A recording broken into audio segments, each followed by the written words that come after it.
الحمد لله وكفى والصلاة والسلام على رسوله المصطفى.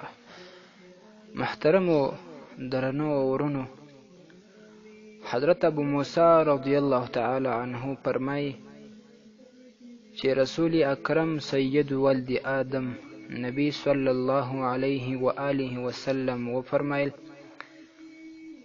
کوم سړی چې د دنیا سره محبت ساتي، دومره محبت چې د الله تعالی په محبت باندې د دنیا محبت غالب راسي، یعنی د دنیا سره دومره محبت کوي چې د دنیا مال په ګټلو باندې حرام هم خوري، سود هم کوي، غلا هم کوي او دروغ هم وایي، پر ناکه باندې قسمونه هم اخلي او کله کله طلاق هم اچوي. دا د دنیا دومره محبت دی چې هغه الله تعالی حرام کړي شان هغه دی په ناکه باندې استعمال کی، نو دا د دنیا محبت سو، په دې سره د انسان و آخرت ته نقصان رسیږي. نو هغه سړی چې د دنیا محبت یې دومره زیات سو، نبی کریم صلی الله علیه وسلم فرمایي چې هغه خپل آخرت ته او خپل قیامت ته نقصان رسوي، چې دومره زیات محبت له دنیا سره کوي. او بیا ورپسې زیاتوي چې کله تاسو پوه سواست چې د دنیا او آخرت دوستی نسي یو ځای کېدلی، که د دنیا محبت د ځان سره ساتئ، د دنیا سره د مینه کوله، د مال سره د مینه کوله، نو ستا آخرت ته نقصان ورسېدی.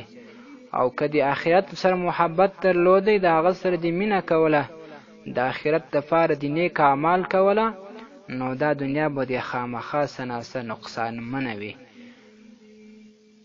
نو تاسو باید په دې کې فکر وکئ، او تاسو ته پکار هم ده چې هغه شی چې پناه کېدونکی دی، یعنی دنیا ختمېدونکې ده، نو هغه باید غوره نه کړو. یا د دنیا یو څو ورځې ژوند دی، هغه باید په یوه طریقه نه په یوه طریقه په حلالو باندې تیر کړو. او راتلونکی آخرت مو ابدي ژوند دی، هغه ته زموږ رڼا پکار ده، هغه ته زموږ نیک اعمال ضرورت دي، هلته مو نیک اعمال پکار دي، هغه باقي ده، هغه نه ختمېدونکې ده. نو موږ ته پکار ده چې هغه غوره کړو، نه دنیا. نو دا دوه سره یو ځای کېدونکي نه دي.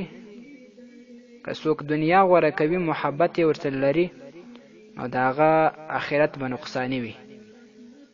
نو مسلمان ته پکار ده چې خپل دا ابدي ژوند نقصاني نه کړي. دنیا یو رقم تیریدونکې ده، نن یا سبا یا بله ورځ ختمېدونکې ده، دومره کم ژوند، کم شپې دي.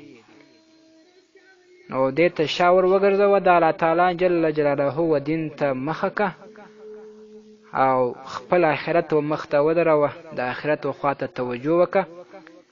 که انسان په اسلام باندې د شریعت په چوکاټ کې د نبی کریم صلی الله علیه وسلم په سنت طریقه باندې ژوند تیروي، نو الله تعالی خو به دا دنیا هم ورسمه کړي، او هغه دنیا به انشاءالله الرحمن حتمي جوړوي.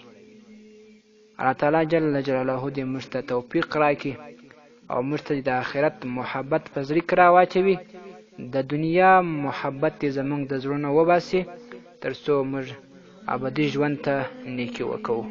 وما علی الا البلاغ.